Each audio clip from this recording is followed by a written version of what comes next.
So this is a story of how E-Money flew all the way from London to his friend and brother birthday party just so he could not miss the birthday party. E-Money tell the story himself. It's not like it's me that is telling you the story. And even Obi Kubana confirmed to it that E-Money flew down from London for this 50 for 50 birthday celebration. Well, as usual, you know, now when people are together and they've created a relationship, you can actually tell for that. I actually remember in 2023, I actually flew all the way from Lagos down to the south for my friend wedding.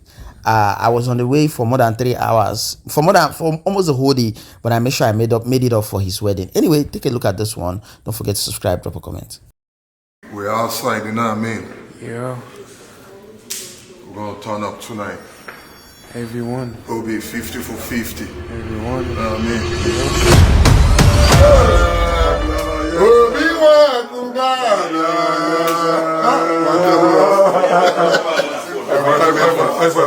Thank you so much. All the way from London. This morning. Yeah, of course, from London. You know, like you.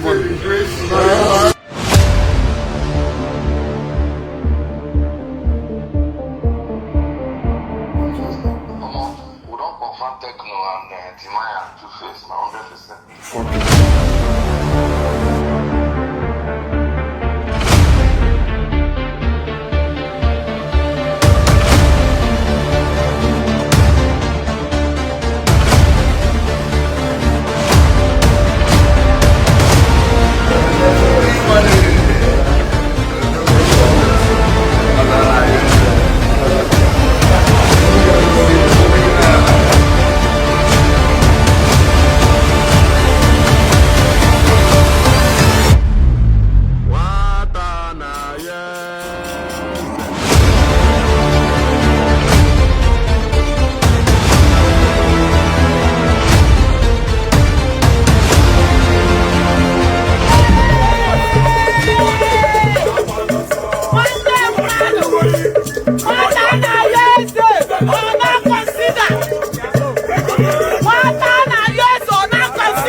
Ladies and gentlemen, announcing right now of Chief Doctor Emeka Okonkwo, aka E-Money, CEO Emi Cargos. E-Money, you're welcome. Ojimoto. Emogo. Akimasa.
Ọ̀gbìn ní Nàìjíríà, wọ́n fẹ́ gbogbo gbẹ̀gbẹ̀.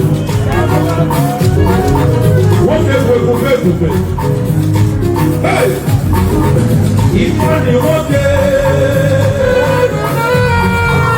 Anambra wọ̀rọ̀ mọ́dọ̀, Nàìjíríà wọ̀rọ̀ mọ́dọ̀, Áfíríkà wọ̀rọ̀ mọ́dọ̀, Èkó ọ̀gbìn ní Nàìjíríà. Ìfọ̀ ni wọ́n fẹ́ gbogbo gbẹ̀gbẹ̀. Ẹsẹ̀ ní àná. Ìfọ̀ ni automatic gidi na mọ́tẹ́. Ọba wọ́sù wọ́ọ̀kà na gbogbo ẹsẹ̀ náà fún ọgbà náírà àti ọgbà ẹ̀jì náírà bí ẹgbẹ́ àrùn. Ọ̀gbìn ní Nàìjíríà. Ọ̀gbìn ní Nàìjíríà. Ìmọ̀nà alágbádá àdàgbọ́. Ìjẹ́kù ọ̀tọ̀ kàkà àdàgbà. Ọmọ máa yà náà ní ẹni. Ewúro wọ́tọ̀. Ewúro wọ́tọ̀. Every 25 years ago, all the voices of Kolo, the voice of Shidante.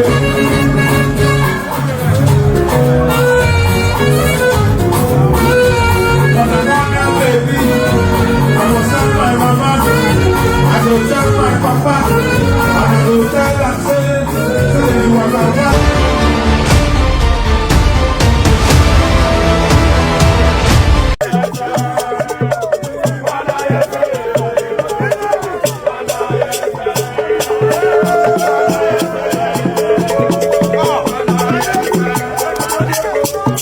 Yes,